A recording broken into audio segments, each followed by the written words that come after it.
Les récits. Je m'appelle Susanna Lipscomb. Je suis historienne et auteure.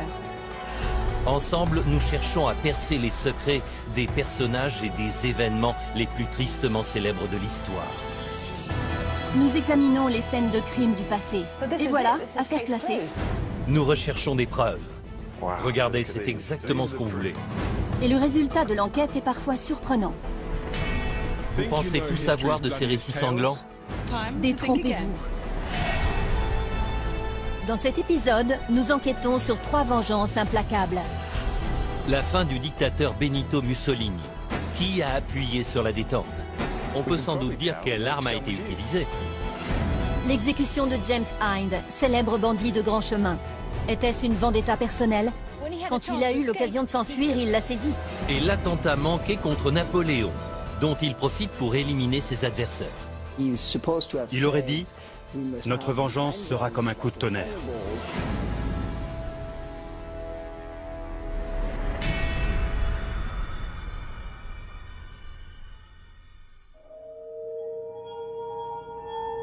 « 27 avril 1945.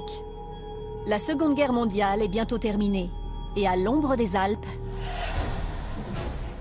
Des résistants italiens interceptent un convoi nazi dans lequel se cache un soldat un peu particulier. Sous son déguisement, l'homme n'est pas un inconnu. C'est le plus célèbre et le plus craint du pays. Le Duce, Benito Mussolini. 2 jours plus tard, le cadavre de Mussolini réapparaît sur une piazza de Milan. La foule se jette sur le corps ensanglanté et le pend. Ce qui s'est passé entre-temps reste l'un des plus grands mystères du XXe siècle. Les rumeurs font état de mystérieux assassins, de documents secrets, de trésors perdus et de sombres tractations politiques. Nous allons exhumer des preuves qui donnent un nouvel éclairage à cette affaire. Qui a tué Mussolini et pourquoi?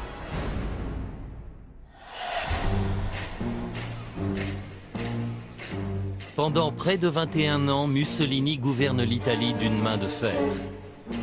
Benito Mussolini, l'inventeur du fascisme. Il réprime brutalement ses opposants. Pendant la guerre, il s'allie à l'Allemagne nazie.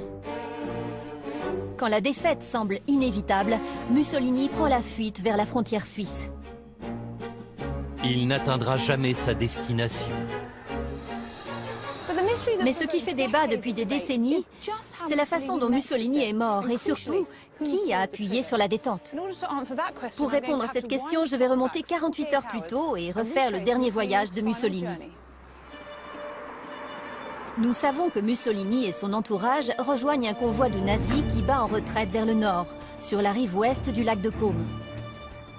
Il fuit l'avancée des Alliés, mais est capturé par la résistance italienne dans la ville de Dongo. Bonjour, vous devez être Anne? Où je retrouve l'historienne Anne Wingenter.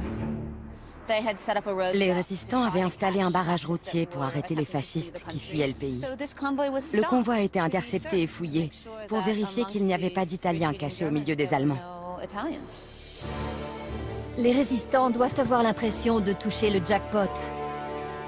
Ils viennent de capturer leur dictateur. Mais il est possible qu'ils aient mis la main sur autre chose. J'ai entendu parler du légendaire trésor de Dongo. Nous savons que Mussolini voyageait avec de l'argent liquide, de l'or et des documents, dont beaucoup ont disparu après la guerre. C'est une importante prise de guerre. Les résistants arrêtent aussi 16 membres de l'entourage du dictateur, dont sa maîtresse, Clara Petacci. Mussolini et Petacci se retrouvent séparés des autres prisonniers. Les Alliés approchent et veulent prendre le relais, mais la résistance italienne entend décider seule du sort du Duce. Les historiens s'accordent à dire que le couple a passé la nuit dans cette maison, Casa de Maria. La suite des événements est plus floue. La version officielle, à laquelle je crois, dit que 3 résistants, dirigés par un homme identifié seulement comme le colonel Valerio, sont venus chercher Mussolini et Clara Petacci à Casa de Maria. Ils les ont emmenés et les ont exécutés à peu près à l'endroit où nous nous trouvons.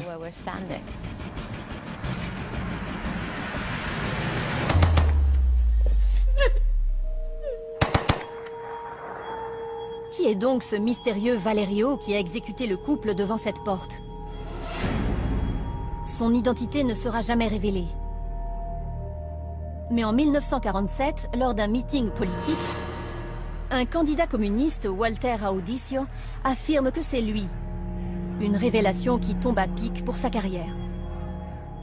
Quand il a raconté cette histoire en 1947, il se présentait au Parlement. Donc le timing de sa déclaration est un peu suspect. Audicio a beaucoup à gagner en revendiquant cette exécution. Mais beaucoup ont des doutes, notamment parce qu'il ne donne pas toujours la même version des faits. Il y a un certain nombre de détails dans cette histoire qui ne sont pas satisfaisants du tout. En tant qu'historienne, je préférais qu'il ne modifie pas ce qu'il raconte. Il faut que l'histoire soit cohérente de bout en bout, et ce n'est pas le cas ici.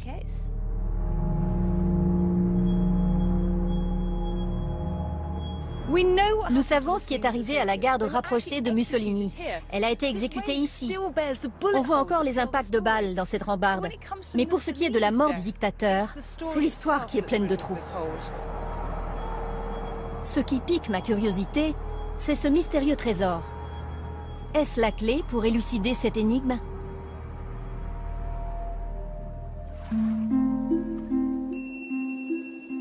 Pendant que Suzy se lance dans une chasse au trésor, je vais enquêter sur une autre version des dernières heures de Mussolini.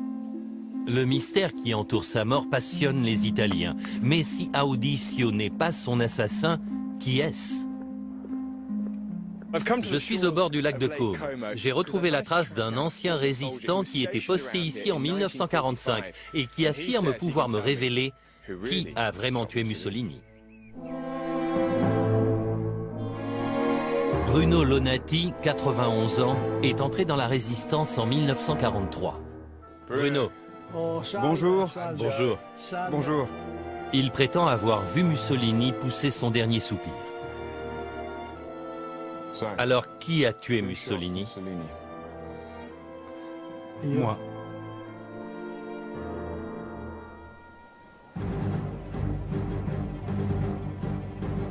Bruno a gardé ce secret pendant près de 50 ans. Mais si c'est la vérité, pourquoi ne pas avoir parlé plus tôt? Ça m'aurait valu beaucoup d'ennuis si j'avais dit en 1945 que c'était moi qui avais tué Mussolini. On m'aurait immédiatement éliminé. Bruno pense que les communistes n'auraient reculé devant rien pour s'approprier cet assassinat. Alors Walter Audicio a-t-il menti pour asseoir sa stature politique? Bruno dit avoir eu pour mission de tuer le dictateur. Encore plus étonnant, il affirme que l'ordre ne venait pas du haut commandement de la résistance italienne, mais du Premier ministre britannique, Winston Churchill. Il dit avoir été recruté par un agent secret anglais dont le nom de code était Captain John. On s'est tout de suite sentis proches, parce qu'on savait qu'on courait tous les deux de gros risques. Cette version ressemble à un scénario de film. Mais Bruno persiste et signe. Churchill a ordonné qu'on récupère des documents essentiels et qu'on élimine Mussolini. Les deux hommes seraient entrés par effraction dans la Casa de Maria en neutralisant les gardes pour se retrouver nez à nez avec le dictateur et sa maîtresse. Clara Petacci m'a demandé « Alors, c'est fini pour vous ?» Je lui ai répondu « Non, ce n'est pas fini. »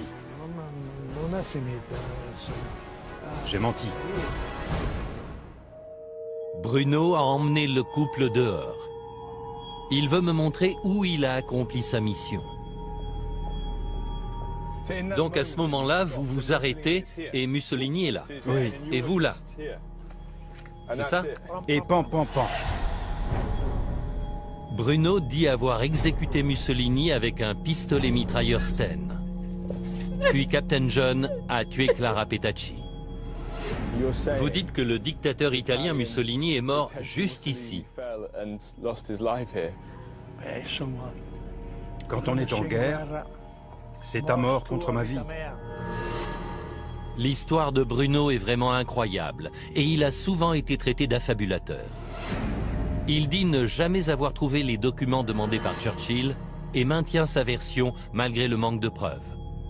Je pense que les services secrets et le gouvernement britannique connaissent la vérité.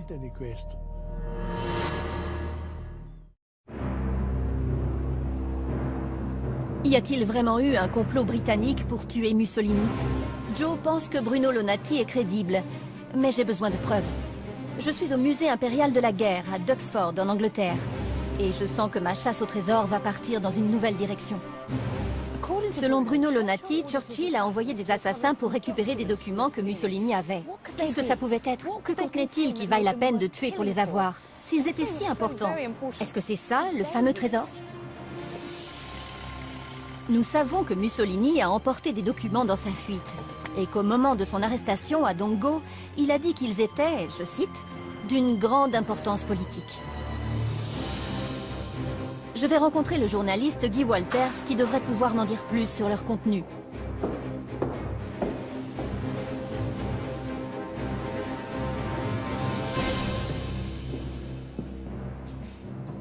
Qu'avez-vous à me montrer? Voici un exemplaire du magazine Oggi qui était très populaire en Italie. Il était distribué à 450 000 exemplaires. Et en 1954, il a publié un scoop qui a fait beaucoup de bruit. La correspondance Churchill-Mussolini. Dans ses lettres incroyables, Churchill propose un accord de paix secret à Mussolini. Ce qui était contraire à la politique des Alliés, qui exigeait une capitulation sans condition. C'est un échange de courrier tout à fait extraordinaire, qui montre le développement d'un dialogue entre ces deux hommes censés être des ennemis jurés. S'agit-il des documents que Bruno Lonati avait pour mission de trouver? Est-ce pour eux que Mussolini est mort? Si ces lettres avaient été rendues publiques, sur le moment, ça aurait fait beaucoup de tort à Churchill. Oui, ça aurait détruit sa réputation et ça aurait totalement changé la vision que nous avons de lui. On le considérait aujourd'hui comme un traître. Si ces lettres s'avèrent authentiques, elles sont explosives. Mais vous avez des doutes, non? Oui, de très gros doutes. Et je vais vous dire pourquoi. D'abord, il y a des problèmes dans leur contenu. Par exemple, ici, on parle d'un organisme d'où Churchill est censé avoir envoyé cette lettre en avril 1940. C'est le quartier général suprême de Whitehall. Eh bien, ça n'existe pas, le quartier général suprême de Whitehall. C'est exactement ce qu'un faussaire inventerait. Ensuite, ça contredit tout ce que nous savons de Churchill, qui est l'un des personnages les plus étudiés par les historiens. Ce n'est pas crédible. En 1959, un tribunal italien a déclaré que les lettres publiées par Oggi étaient des faux. Mais ça ne signifie pas que Bruno Lonati a menti. J'ai encore un détail à vérifier. D'après la version officielle, Walter Audisio aurait tué Mussolini avec un pistolet mitrailleur français. Mais Bruno déclare avoir tiré sur lui avec un Sten britannique. Détail important, ces deux modèles utilisent des munitions de calibre différents. Je me demande si la science moderne peut apporter les preuves qui manquent tant à l'histoire de Bruno. Je me rends dans un centre secret pour rencontrer Philip Boyce, expert en balistique. Voici une cartouche 9 mm et une autre de 7,65. À l'œil nu, il n'y a pas une grande différence, mais qu'est-ce que ça signifie pour vous? La 9 mm fait environ 2 fois plus de dégâts que l'autre. Ces mitraillettes d'époque sont aujourd'hui des pièces de musée et on n'a pas le droit de les prendre pour notre expérience. Mais Philippe m'assure que le plus important, c'est le calibre de la balle. En utilisant des armes équivalentes, il va me faire une démonstration. Commençons avec l'arme qui remplace celle utilisée par Audisio. Voyons ça. Une peau de porc tendue sur un mannequin se comporte comme la surface du corps humain, ce qui nous permettra de comparer les blessures. Ensuite, nous tirons avec un pistolet Glock 9 mm, le même calibre que le Sten de Bruno. Il est vraiment puissant. Les deux balles sont très différentes et ne font pas du tout le même type d'impact. Ce rapport d'autopsie devrait pouvoir nous dire qui a tiré sur Mussolini.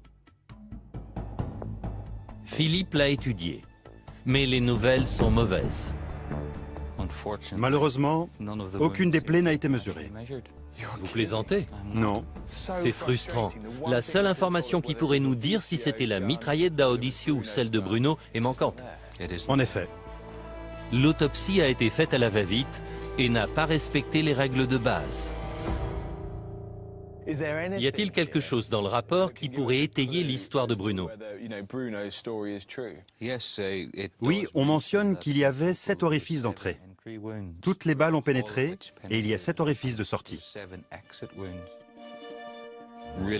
D'après mon expérience en balistique, si on lui avait tiré dessus avec un calibre 7,65, je ne pense pas que les 7 balles auraient pu traverser son corps de part en part.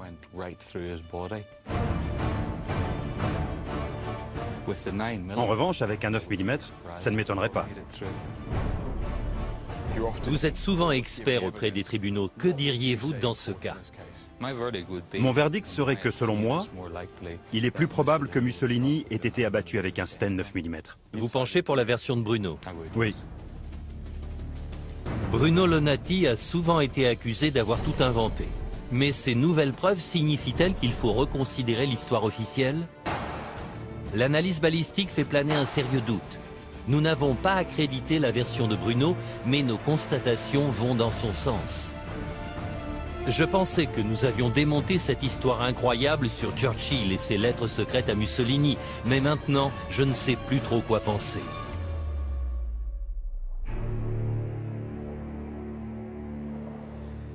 Je crois qu'on ne saura jamais avec certitude qui a tué Benito Mussolini. Alors que notre enquête est terminée, j'ai reçu cette carte postale de Suzy qui m'a écrit « Beau paysage, tu crois que le peintre a trouvé ce qu'il cherchait ?» Le paysage est celui du lac de Côme en été. La date, 1945. Et le peintre, un certain Winston Churchill. De tous les endroits où il aurait pu aller en vacances après la guerre, il a choisi celui-là. Non, il ne cherchait pas ces lettres. À moins que...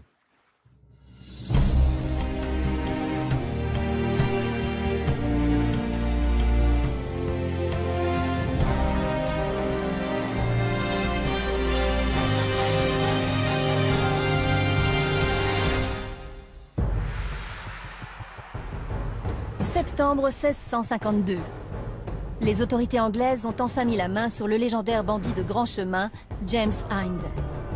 Il va être traîné, pendu et équarri pour haute trahison. C'est l'une des premières stars de la presse à scandale, le plus célèbre criminel de son temps. Mais détrousser les voyageurs ne fait pas de vous un traître à la patrie. Quel crime a-t-il commis pour mériter un tel châtiment? Est-il possible que son exécution ait été ordonnée par Oliver Cromwell, le fameux régicide? C'est un ordre!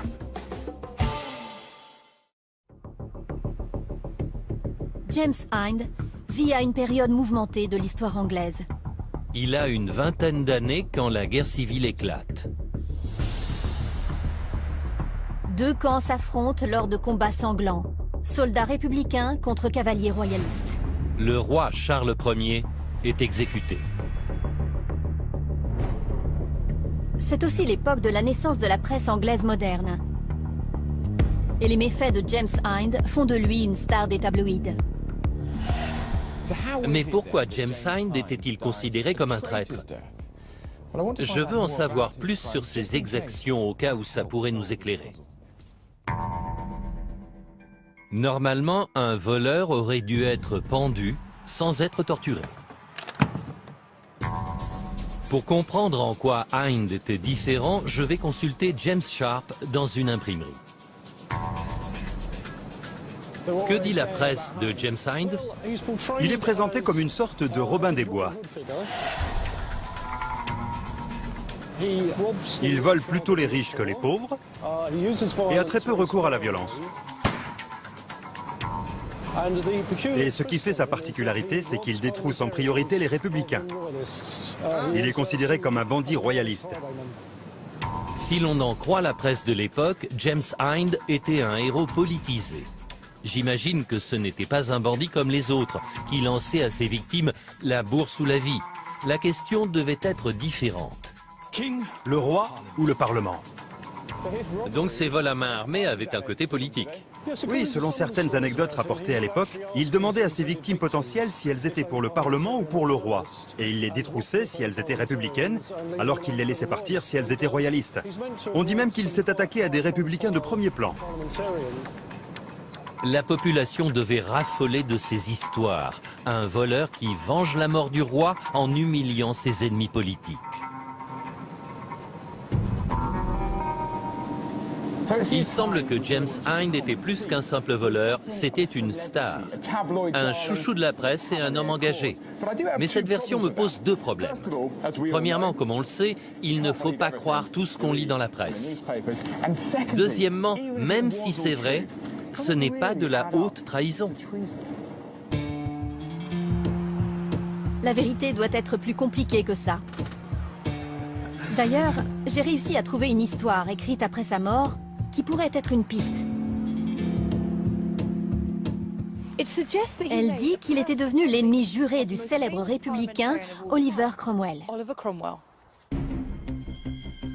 Cromwell est un homme puissant, très impliqué dans la guerre civile contre le roi. Il est devenu Lord Protecteur de l'Angleterre et, selon la légende, depuis qu'il a eu le malheur de croiser James Hind, il lui en veut à mort. Ça s'est passé un jour où Oliver Cromwell voyageait entre Londres et son domicile près de Cambridge.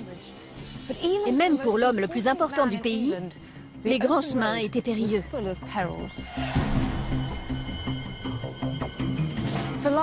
Tapi dans les fourrés, il y avait le vengeur des royalistes, James Hind.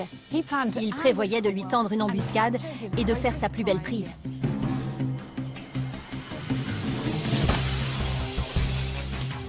Mais au moment de l'attaque, Hind a réalisé que les hommes de Cromwell étaient plus nombreux que les siens. Quand il a eu l'occasion de s'enfuir, il l'a saisi. On dit qu'il a chevauché sa monture si vite et si loin que son cheval en est mort. Un détail qui me semble typique du sensationnalisme des tabloïds. Cette version expliquerait une ou deux choses, mais je me demande à quel point on peut lui accorder du crédit. Si cette tentative d'attaque est vraie, Cromwell a-t-il voulu se venger en le faisant exécuter? Sur Powick Bridge, là où la guerre civile a commencé et s'est terminée, je retrouve Alan Marshall. Bonjour. Bonjour. Pour lui, cette histoire n'est qu'une légende. Elle est sortie 40 ou 50 ans après les faits qu'elle décrit. Et Cromwell a joué un rôle actif dans toute la mythologie qui l'entoure. Vous pensez que Cromwell pouvait avoir des raisons d'en vouloir à James Hind? Oui, il y a d'autres éléments dans les histoires de ces deux hommes qui sont plus intéressants, comme le fait que Cromwell était le chef de l'armée. Ici, à Worcester, il a remporté triomphalement la dernière bataille de la guerre civile. Mais Hind était dans l'autre camp. C'est ici, en 1651, que Charles II, le roi en exil, tente vainement de reprendre le trône d'Angleterre. Selon Alan, James Hind se bat à ses côtés. Donc c'est bien plus qu'un bandit de grand chemin. Quand il est capturé, il n'est pas jugé pour ses vols, mais pour son engagement royaliste. Mais pensez-vous que le châtiment pour haute trahison pouvait être ordonné contre un combattant ennemi? Pour un aristocrate ou un officier engagé dans l'armée royale, oui. Mais pour quelqu'un comme Hind, un simple soldat, c'est peu probable. Ça ne mérite pas d'être considéré comme un traître. Non, en effet. Cette thèse ne tient pas. Donc, le mystère reste entier.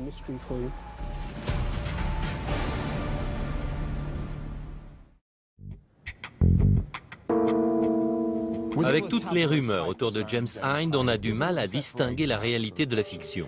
Au moins, on est sûr qu'il a été arrêté en novembre 1651 pour avoir combattu avec les royalistes à Worcester. Mais jusque-là, tout ce qu'on savait de lui, c'était des ragots publiés par les journaux. Alors une fois capturé, qu'a-t-il dit pour sa défense? Quand on apprend que le célèbre bandit est derrière les barreaux, les journalistes veulent en savoir plus. Messieurs, bienvenue. Leurs articles constituent le seul témoignage de James Hind. Et quand les intervieweurs lui demandent ce qu'il pense de tout ce qu'on raconte sur lui, il répond « C'était de la fiction, mais j'ai joué quelques joyeux tours et fait plus d'une blague. J'ai eu coutume de demander « Pour qui êtes-vous » S'il répondait pour le roi, je lui donnais 20 shillings. Mais s'il disait « Pour le Parlement », je le laissais comme je l'avais trouvé. Hind minimise ses activités de bandit, mais semble très fier de ses activités de royaliste. On dirait qu'il ne réalise pas les charges qui pèsent contre lui. Si j'étais son avocat, je lui dirais « Tais-toi, tu ne fais qu'aggraver ton cas ». J'ai du mal à comprendre, mais Martin Bennett, professeur d'histoire, me donne quelques conseils en stratégie judiciaire.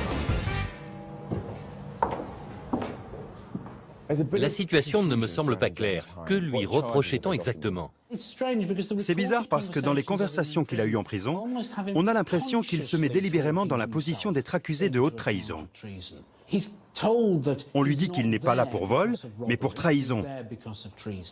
Et il ne fait rien pour se défendre. D'ailleurs, il décrit pratiquement ses faits et gestes dans les moindres détails. On dirait même que James Hind utilise son passage dans l'armée de Charles II comme alibi pour éviter d'être jugé pour banditisme. On laisse entendre qu'il a commis de nombreux crimes en Angleterre depuis 1649, et il répond « C'est pas moi, j'étais avec les royalistes ». Incroyable, ce James Hind ne m'a pas l'air bien malin. Les autorités connaissent déjà ses convictions politiques puisque ses faits d'armes sont parus dans la presse, mais il continue à parler jusqu'à se passer lui-même la corde au cou.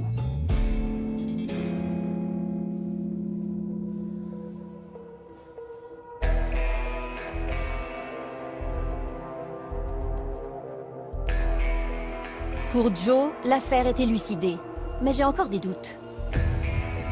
Je ne pense pas que parler aux journaux soit une preuve de stupidité. À mon avis, il avait un plan. James Hind savait que des royalistes bien plus connus que lui avaient été relâchés. Il a cru que c'était moins risqué d'être jugé pour ses convictions politiques que pour ses vols. C'était un pari, et c'est sa vie qu'il a joué.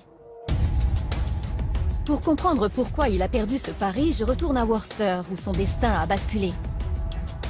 Après la bataille décisive qui a eu lieu ici, Hind est arrêté, contrairement à Charles II qui a réussi à s'échapper. Gillian Spraggs va m'expliquer pourquoi son sort était scellé, à cause d'une rumeur en particulier.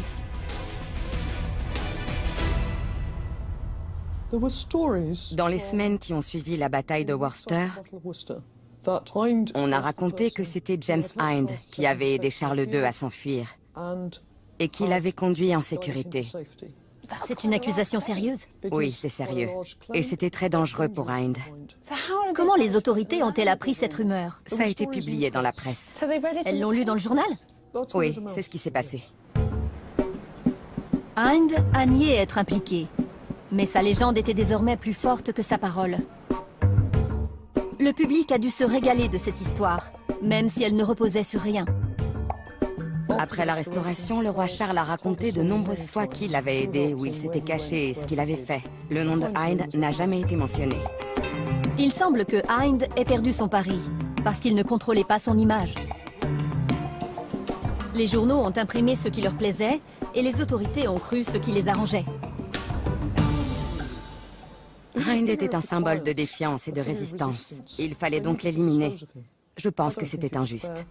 Pour moi, c'est un meurtre judiciaire. Que ce soit Cromwell ou un autre qui ait donné l'ordre, James Hind a payé de sa vie sa loyauté envers le roi d'Angleterre. Le 24 septembre 1652, James Hind est mort dans des conditions atroces à Worcester. Ses derniers mots ont été Dieu bénisse le roi.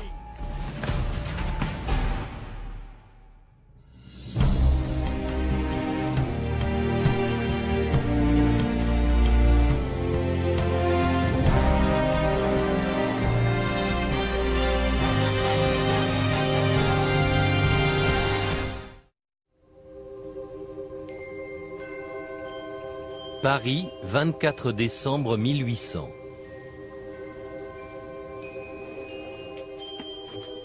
Napoléon Bonaparte est assoupi dans son fiacre. Il passe devant une adolescente tenant une jument devant une charrette.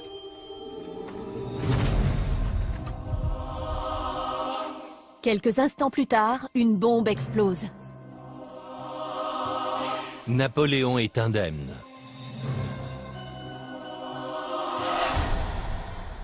Il lance immédiatement une enquête pour traquer les conspirateurs et se venger de cet attentat manqué. Napoléon a été l'un des hommes les plus détestés de l'histoire. Mais qui parmi ses nombreux ennemis a tenté de l'assassiner?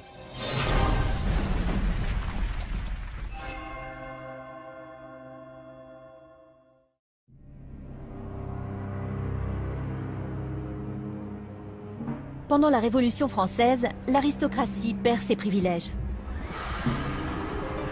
Les Jacobins font régner la terreur et envoient des milliers de gens à la guillotine, dont Louis XVI et Marie-Antoinette.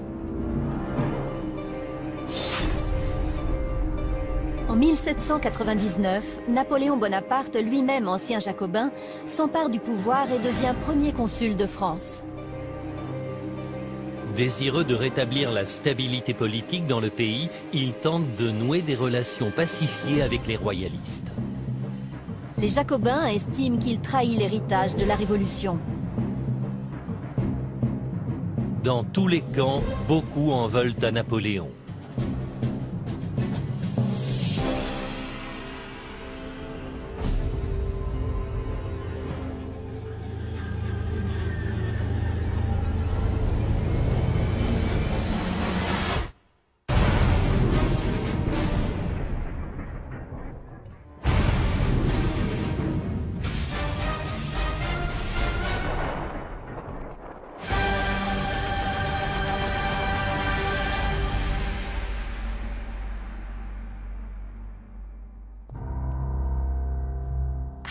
Je viens de constater la violence d'une explosion, avec les éclats de bois et de métal qui volent dans tous les sens.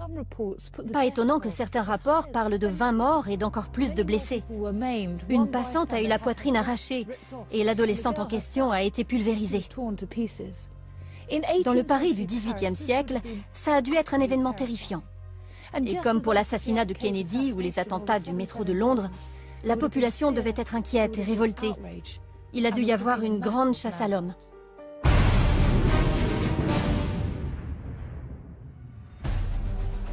Je veux en savoir plus sur l'enquête et ce qui a été l'un des premiers véhicules piégés de l'histoire.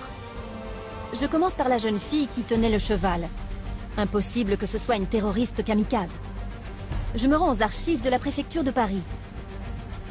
Il existe encore un dossier sur l'affaire qui a été exhumé pour moi. Et voilà. Merci.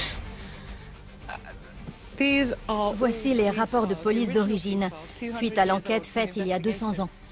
Et comme vous le voyez, le dossier est volumineux. J'ai du pain sur la planche. Je ne m'attendais pas à trouver des documents aussi détaillés. Il y a les récits des témoins oculaires, des rapports d'autopsie et une analyse de la scène de crime. Exactement ce qu'on ferait aujourd'hui. La police a aussi retrouvé la mère de la jeune fille et j'ai sa déposition. Le nom de cette femme est Alexandrine. Elle dit que sa fille vendait du pain dans la rue. Et c'est là que ça devient intéressant. On dit qu'elle a été abordée par un homme qui lui a promis quelques sous si elle voulait bien tenir le harnais de son cheval pendant quelque temps. Elle a accepté. Et c'est comme ça que, sans le savoir, elle a échangé sa vie contre quelques pièces.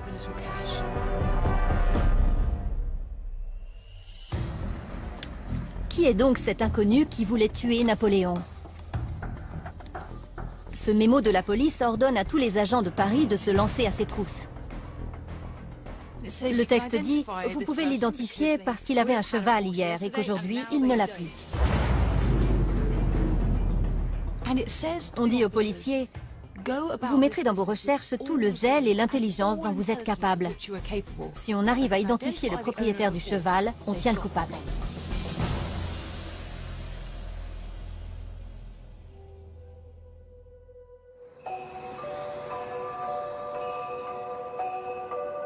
Pour la police, ce n'est donc pas un attentat suicide, et je suis sûr que c'est avant tout une affaire politique.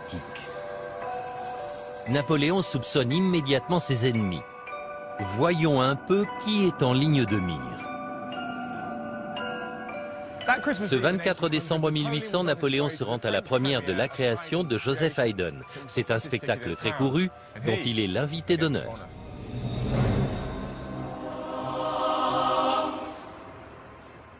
Il est rue Saint-Nicaise, non loin de l'Opéra, quand la bombe explose. Napoléon est un soldat, il a déjà vu la mort en face, mais c'est une chose d'affronter l'ennemi sur le champ de bataille, et c'en est une autre d'être attaqué par surprise dans sa propre capitale. Mais qui de ses nombreux ennemis veut sa mort? Que pense-t-il à ce moment-là? Et comment va-t-il se venger?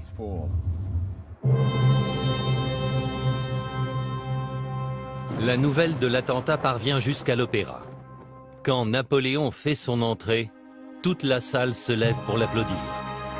Il convoque immédiatement le ministre de la police, Joseph Fouché, pour lui demander des comptes. J'ai rendez-vous avec l'historien Pascal Dupuy pour savoir comment s'est passée la discussion entre les deux hommes.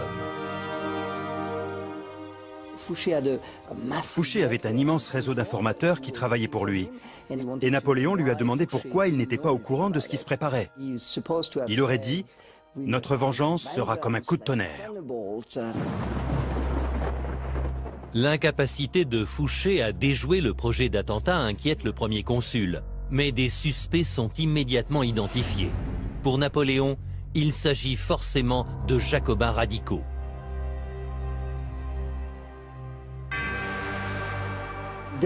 C'étaient ses principaux opposants. Et ils avaient sans doute les moyens de faire ce genre de choses. Aux yeux des Jacobins, Napoléon avait trahi la cause. Il avait confisqué le pouvoir. Pour Fouché, c'est plutôt un complot royaliste. Pendant que Joe se penche sur les ramifications politiques, je reprends mon travail de détective. Je voudrais comprendre pourquoi Fouché n'a pas eu vent de ce complot et comment il a géré la situation ensuite. Fouché a lancé une enquête de grande ampleur qui a permis de trouver des centaines de pistes. Mais il paraît que la découverte capitale, ça a été ça. Catherine Delors est avocate et historienne. Bonjour Susanna. Bonjour, enchantée. Elle connaît l'affaire sur le bout des doigts. Fouché était un homme méticuleux. Et il a compris que ce fer à cheval était un indice essentiel. Donc il a convoqué tous les maréchaux ferrants de Paris. Et l'un d'eux a reconnu ce qu'il restait du cheval.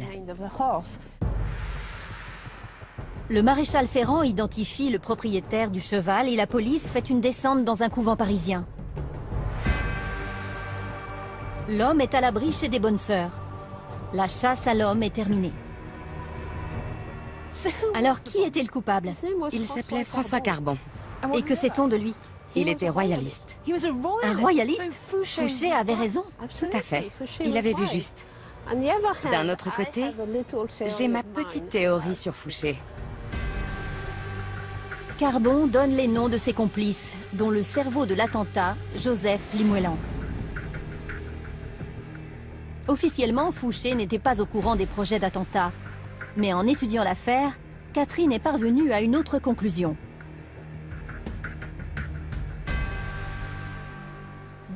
Voici un rapport envoyé par le ministère de la Police à Fouché lui-même. Il est daté du 26 Brumaire, c'est-à-dire avant l'attentat. Et ce rapport, que Fouché a forcément lu, détaille toute l'opération. Il dit que Limoëlan vient d'arriver à Paris pour préparer un gros coup. C'est incroyable. Oui, donc Fouché savait qu'un attentat était imminent. Ce document est incroyable. Un rapport de police rédigé plus d'1 mois avant l'attentat donne la liste des conspirateurs. D'après tout ce qu'on sait sur le professionnalisme de Fouché, il n'a pas pu l'ignorer. Ce n'est pas crédible. Pourquoi n'a-t-il rien fait? Il s'attendait à ce que Napoléon soit assassiné. Peut-être même que ça ne l'aurait pas gêné. Par ailleurs, si l'attentat échouait, ce qui a été le cas, c'était l'occasion de passer pour un super flic. Donc, quoi qu'il arrive, il en sortait gagnant. C'était vraiment un brillant stratège politique. Ce n'était pas quelqu'un de bien, mais il était brillant.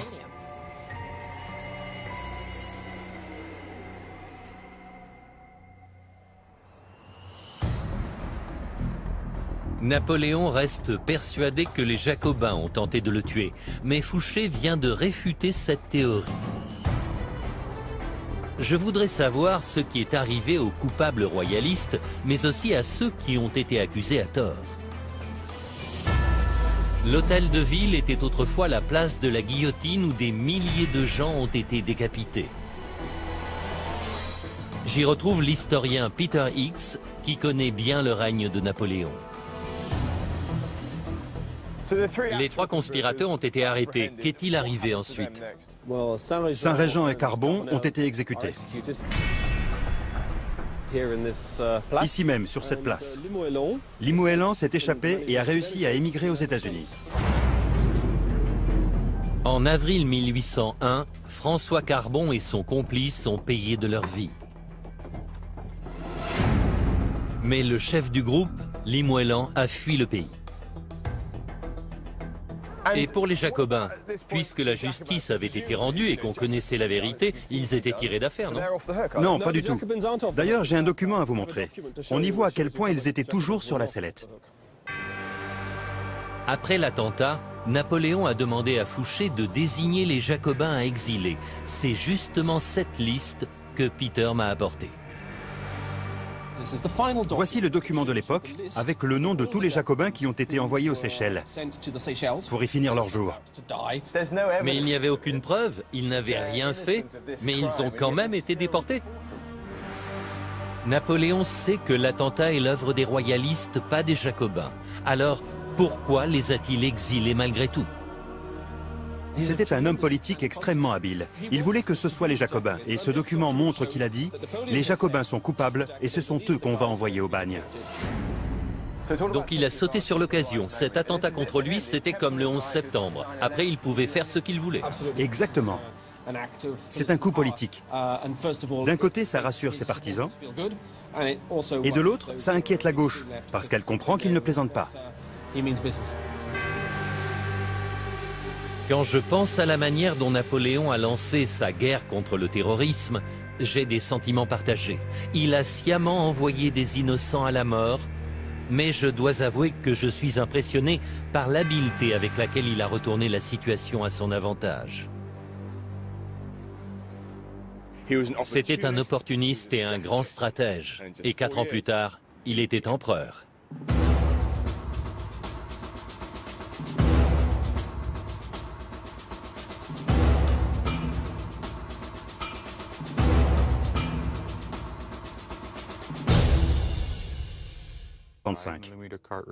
À l'œil nu, il n'y a pas une grande différence, mais qu'est-ce que ça signifie pour vous?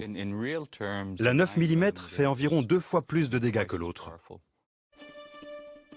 Ces mitraillettes d'époque sont aujourd'hui des pièces de musée et on n'a pas le droit de les prendre pour notre expérience. Mais Philippe m'assure que le plus important, c'est le calibre de la balle. En utilisant des armes équivalentes, il va me faire une démonstration. Commençons avec l'arme qui remplace celle utilisée par Audicio. Voyons ça. Une peau de porc tendue sur un mannequin se comporte comme la surface du corps humain, ce qui nous permettra de comparer les blessures. Ensuite, nous tirons avec un pistolet Glock 9 mm, le même calibre que le Sten de Bruno. Il est vraiment puissant. Les 2 balles sont très différentes et ne font pas du tout le même type d'impact. Ce rapport d'autopsie devrait pouvoir nous dire qui a tiré sur Mussolini. Philippe l'a étudié, mais les nouvelles sont mauvaises. Malheureusement, aucune des plaies n'a été mesurée. Vous plaisantez? Non. C'est frustrant. La seule information qui pourrait nous dire si c'était la mitraillette d'Audicio ou celle de Bruno est manquante. En effet. L'autopsie a été faite à la va-vite et n'a pas respecté les règles de base. Y a-t-il quelque chose dans le rapport qui pourrait étayer l'histoire de Bruno? Oui, on mentionne qu'il y avait 7 orifices d'entrée. Toutes les balles ont pénétré et il y a 7 orifices de sortie. D'après mon expérience en balistique, si on lui avait tiré dessus avec un calibre 7,65, je ne pense pas que les 7 balles auraient pu traverser son corps de part en part.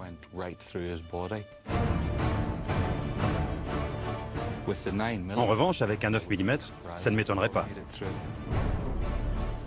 Vous êtes souvent expert auprès des tribunaux. Que diriez-vous dans ce cas? Mon verdict serait que, selon moi, il est plus probable que Mussolini ait été abattu avec un Sten 9 mm. Vous penchez pour la version de Bruno? Oui. Bruno Lonati a souvent été accusé d'avoir tout inventé. Mais ces nouvelles preuves signifient-elles qu'il faut reconsidérer l'histoire officielle? L'analyse balistique fait planer un sérieux doute. Nous n'avons pas accrédité la version de Bruno, mais nos constatations vont dans son sens. Je pensais que nous avions démonté cette histoire incroyable sur Churchill et ses lettres secrètes à Mussolini, mais maintenant, je ne sais plus trop quoi penser.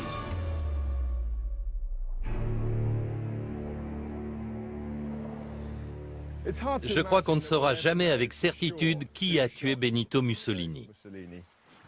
Alors que notre enquête est terminée, j'ai reçu cette carte postale de Suzy qui m'a écrit « Beau paysage, tu crois que le peintre a trouvé ce qu'il cherchait ?» Le paysage est celui du lac de Côme en été. La date, 1945. Et le peintre, un certain Winston Churchill. De tous les endroits où il aurait pu aller en vacances après la guerre, il a choisi celui-là. Non, il ne cherchait pas ces lettres. À moins que...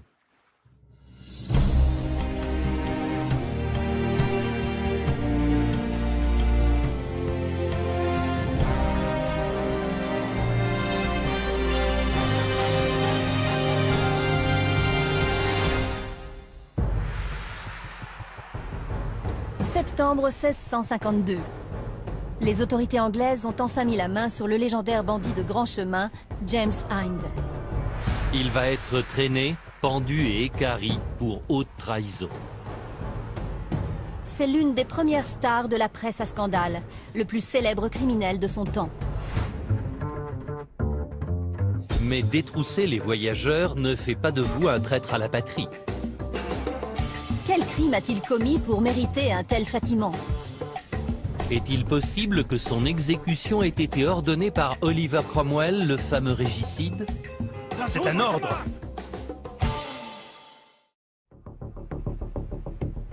James Hind vit à une période mouvementée de l'histoire anglaise. Il a une vingtaine d'années quand la guerre civile éclate. Deux camps s'affrontent lors de combats sanglants. Pour se retrouver nez à nez avec le dictateur et sa maîtresse. Clara Petacci m'a demandé « Alors, c'est fini pour vous ?»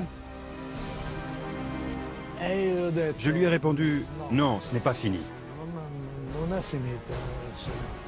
J'ai menti. Bruno a emmené le couple dehors. Il veut me montrer où il a accompli sa mission. Donc à ce moment-là, vous vous arrêtez et Mussolini est là. Oui. Et vous là. C'est ça? Et pan, pan, pan. Bruno dit avoir exécuté Mussolini avec un pistolet mitrailleur Sten. Puis Captain John a tué Clara Petacci. Vous dites que le dictateur italien Mussolini est mort juste ici. Quand on est en guerre, c'est ta mort contre ma vie. L'histoire de Bruno est vraiment incroyable et il a souvent été traité d'affabulateur. Il dit ne jamais avoir trouvé les documents demandés par Churchill et maintient sa version malgré le manque de preuves. Je pense que les services secrets et le gouvernement britannique connaissent la vérité.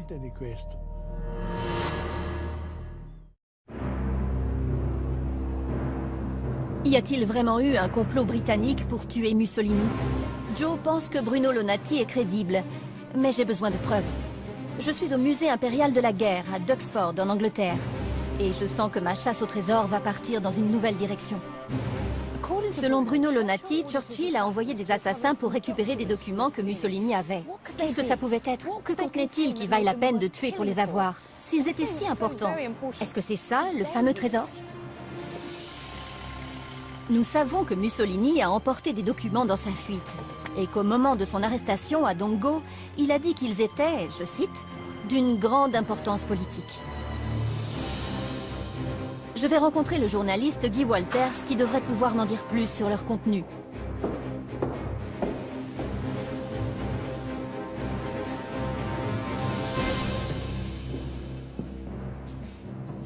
Qu'avez-vous à me montrer?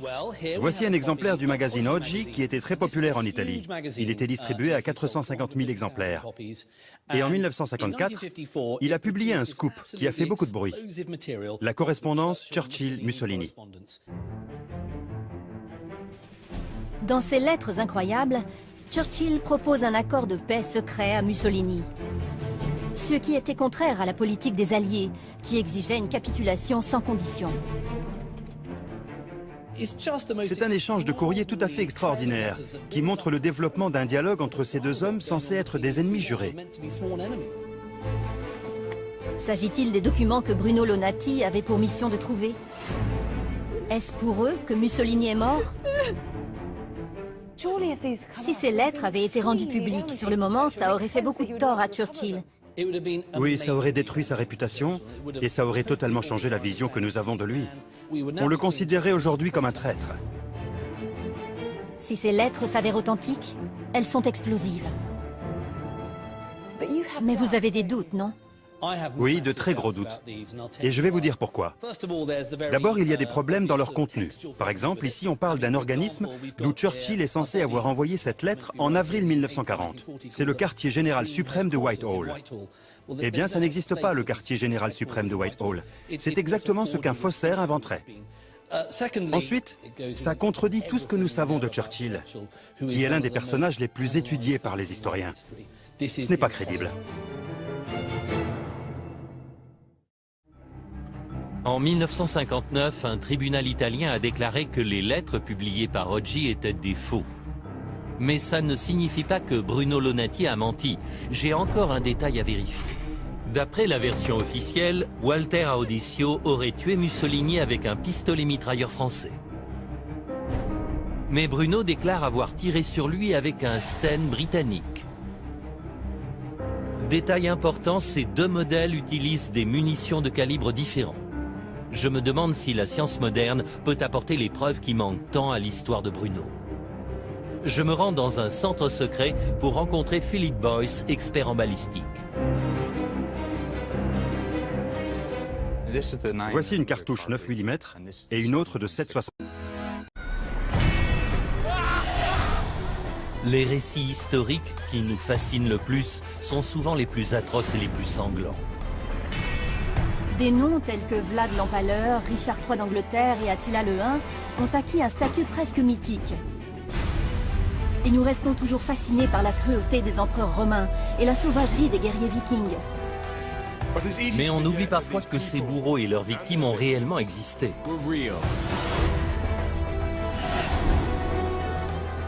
Et que ces histoires sont souvent plus compliquées qu'il n'y paraît. Je m'appelle Joe Crowley, je suis journaliste et enquêteur. Je m'appelle Susanna Lipscomb, je suis historienne et auteure. Ensemble, nous cherchons à percer les secrets des personnages et des événements les plus tristement célèbres de l'histoire. Nous examinons les scènes de crimes du passé. Et voilà, affaire classée. Nous recherchons des preuves. Regardez, c'est exactement ce qu'on voulait. Et le résultat de l'enquête est parfois surprenant. Vous pensez tout savoir de ces récits sanglants? Détrompez-vous. Dans cet épisode, nous enquêtons sur 3 vengeances implacables. La fin du dictateur Benito Mussolini, Qui a appuyé sur la détente? On peut sans doute dire quelle arme a été utilisée. L'exécution de James Hind, célèbre bandit de grand chemin. Était-ce une vendetta personnelle? Quand il a eu l'occasion de s'enfuir, il l'a saisi. Et l'attentat manqué contre Napoléon, dont il profite pour éliminer ses adversaires. Il aurait dit « Notre vengeance sera comme un coup de tonnerre ».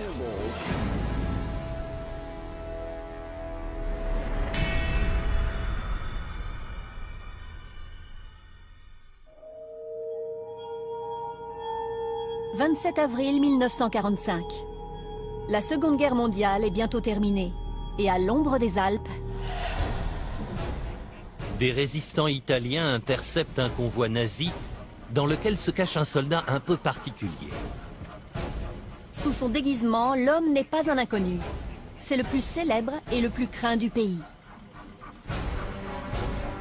Le Duce, Benito Mussolini. 2 jours plus tard, le cadavre de Mussolini réapparaît sur une piazza de Milan. La foule se jette sur le corps ensanglanté et le pend. Ce qui s'est passé entre-temps reste l'un des plus grands mystères du XXe siècle. Les rumeurs font état de mystérieux assassins, de documents secrets, de trésors. Pour cette question, je vais remonter 48 heures plus tôt et refaire le dernier voyage de Mussolini. Nous savons que Mussolini et son entourage rejoignent un convoi de nazis qui bat en retraite vers le nord, sur la rive ouest du lac de Côme. Il fuit l'avancée des Alliés, mais est capturé par la résistance italienne dans la ville de Dongo. Bonjour, vous devez être Anne? Où je retrouve l'historienne Anne Wingenter. Les résistants avaient installé un barrage routier pour arrêter les fascistes qui fuyaient le pays. Le convoi a été intercepté et fouillé pour vérifier qu'il n'y avait pas d'Italiens cachés au milieu des Allemands. Les résistants doivent avoir l'impression de toucher le jackpot. Ils viennent de capturer leur dictateur. Mais il est possible qu'ils aient mis la main sur autre chose. J'ai entendu parler du légendaire trésor de Dongo. Nous savons que Mussolini voyageait avec de l'argent liquide, de l'or et des documents, dont beaucoup ont disparu après la guerre. C'est une importante prise de guerre. Les résistants arrêtent aussi blancs, soldats républicains contre cavaliers royalistes. Le roi Charles Ier est exécuté. C'est aussi l'époque de la naissance de la presse anglaise moderne. Et les méfaits de James Hind font de lui une star des tabloïds. Mais pourquoi James Hind était-il considéré comme un traître? Je veux en savoir plus sur ses exactions au cas où ça pourrait nous éclairer. Normalement, un voleur aurait dû être pendu sans être torturé. Pour comprendre en quoi Hind était différent, je vais consulter James Sharp dans une imprimerie. Que dit la presse de James Hind? Il est présenté comme une sorte de Robin des Bois. Il vole plutôt les riches que les pauvres et a très peu recours à la violence. Et ce qui fait sa particularité, c'est qu'il détrousse en priorité les républicains. Il est considéré comme un bandit royaliste. Si l'on en croit la presse de l'époque, James Hind était un héros politisé. J'imagine que ce n'était pas un bandit comme les autres, qui lançait à ses victimes la bourse ou la vie. La question devait être différente. Le roi ou le Parlement? Donc ces vols à main armée avaient un côté politique. Oui, selon certaines anecdotes rapportées à l'époque, il demandait à ses victimes potentielles si elles étaient pour le Parlement ou pour le roi. Et il les détroussait si elles étaient républicaines, alors qu'il les laissait partir si elles étaient royalistes. On dit même qu'il s'est attaqué à des républicains de premier plan. La population devait raffoler de ces histoires. Un voleur qui venge la mort du roi en humiliant ses ennemis politiques. Il semble que James Hind était plus qu'un simple voleur, c'était une star. Un chouchou de la presse et un homme engagé. Mais cette version me pose 2 problèmes. Premièrement, comme on le sait, il ne faut pas croire tout ce qu'on lit dans la presse. Deuxièmement, même si c'est vrai, ce n'est pas de la haute trahison. La vérité doit être plus compliquée que ça. D'ailleurs, j'ai réussi à trouver une histoire écrite après sa mort qui pourrait être une piste.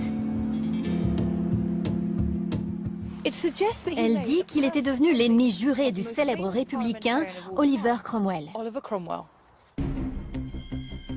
Cromwell est un homme puissant, très impliqué dans la guerre civile contre le roi. Il est devenu Lord Protecteur de l'Angleterre et, selon la légende, depuis qu'il a eu le malheur de croiser James Hind, il lui en veut à mort. Ça s'est passé un jour où Oliver Cromwell voyageait entre Londres et son domicile près de Cambridge. Et même pour l'homme le plus important du pays, les grands chemins étaient périlleux.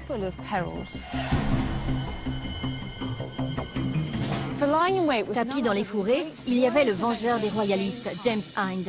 Il prévoyait de lui tendre une embuscade et de faire sa plus belle prise.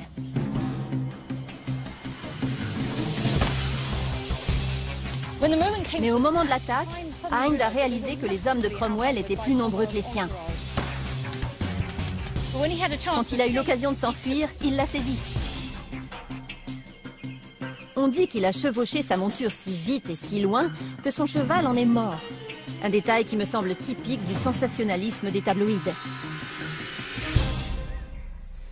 Cette version expliquerait une ou deux choses, mais je me demande à quel point on peut lui accorder du crédit.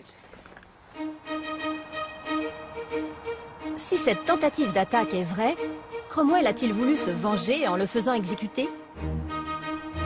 Sur Powick Bridge, là où la guerre civile a commencé et s'est terminée, je retrouve Alan Marshall.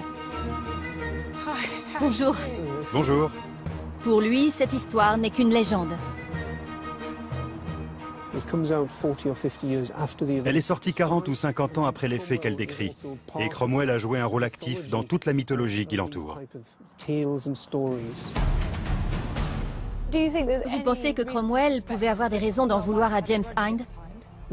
Oui, il y a d'autres éléments dans les histoires de ces deux hommes qui sont plus intéressants, comme le fait que Cromwell était le chef de l'armée. Ici, à Worcester, il a remporté triomphalement la dernière bataille de la guerre civile. Mais Hind était dans l'autre camp. 16 membres de l'entourage du dictateur, dont sa maîtresse, Clara Petacci. Mussolini et Petacci se retrouvent séparés des autres prisonniers. Les Alliés approchent et veulent prendre le relais, mais la résistance italienne entend décider seule du sort du Duce. Les historiens s'accordent à dire que le couple a passé la nuit dans cette maison, Casa de Maria. La suite des événements est plus floue. La version officielle, à laquelle je crois, dit que 3 résistants, dirigés par un homme identifié seulement comme le colonel Valerio, sont venus chercher Mussolini et Clara Petacci à Casa de Maria. Ils les ont emmenés et les ont exécutés à peu près à l'endroit où nous nous trouvons.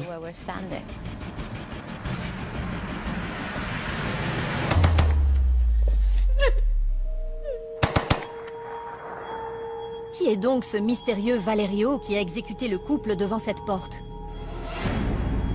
Son identité ne sera jamais révélée. Mais en 1947, lors d'un meeting politique, un candidat communiste, Walter Audicio, affirme que c'est lui. Une révélation qui tombe à pic pour sa carrière. Quand il a raconté cette histoire... Pendant que Suzy se lance dans une chasse au trésor, je vais enquêter sur une autre version des dernières heures de Mussolini. Le mystère qui entoure sa mort passionne les Italiens. Mais si Audicio n'est pas son assassin, qui est-ce? Je suis au bord du lac de Caume. J'ai retrouvé la trace d'un ancien résistant qui était posté ici en 1945 et qui affirme pouvoir me révéler qui a vraiment tué Mussolini. Bruno Lonati, 91 ans, est entré dans la résistance en 1943. Bruno. Bonjour. Bonjour. Bonjour. Il prétend avoir vu Mussolini pousser son dernier soupir. Alors, qui a tué Mussolini? Moi.